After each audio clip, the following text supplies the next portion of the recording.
ఆర్యవైశ్యుల ఇష్టదైవం శ్రీ వాసవి కన్యకా పరమేశ్వరి అమ్మవారి జన్మదినోత్సవం సందర్భంగా ఏలూరు నగరంలో అమ్మవారి శోభాయాత్ర కనుల పండుగగా జరిగింది. ఆర్ఆర్పేటలోని శ్రీ వాసవి కన్యకా పరమేశ్వరి అమ్మవారి సత్రం యాజమాన్య కమిటీ అధ్యక్షులు దివ్యల జయప్రకాష్ స్వగృహం నుంచి శ్రీ వాసవి కన్యకా పరమేశ్వరి అమ్మవారి ఊరేగింపు వందలాది మంది భక్తుల నడుమ ప్రారంభమైంది. నగరంలోని పురవీధుల్లో ఊరేగిన అమ్మవారు శ్రీ వాసవి కన్యకా పరమేశ్వరి అమ్మవారి సత్రం వరకు చేరుకున్నారు. మేళతాళాలు, మంగళ వాయిద్యాల నడుమ కొనసాగిన ఊరేగింపులో అమ్మవారిని వేలాది మంది భక్తులు భక్తి శ్రద్ధలతో దర్శించుకున్నారు.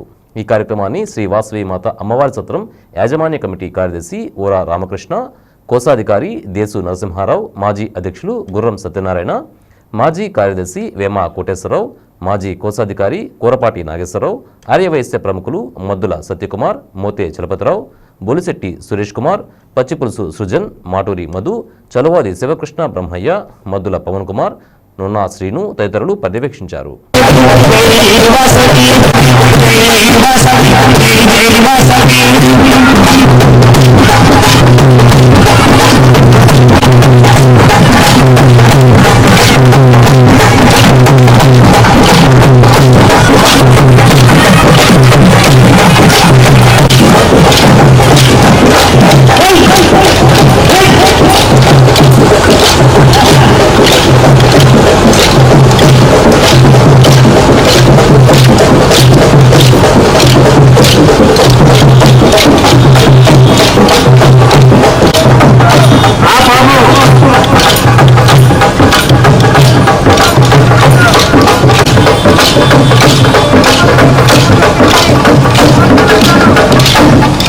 Atmaşehir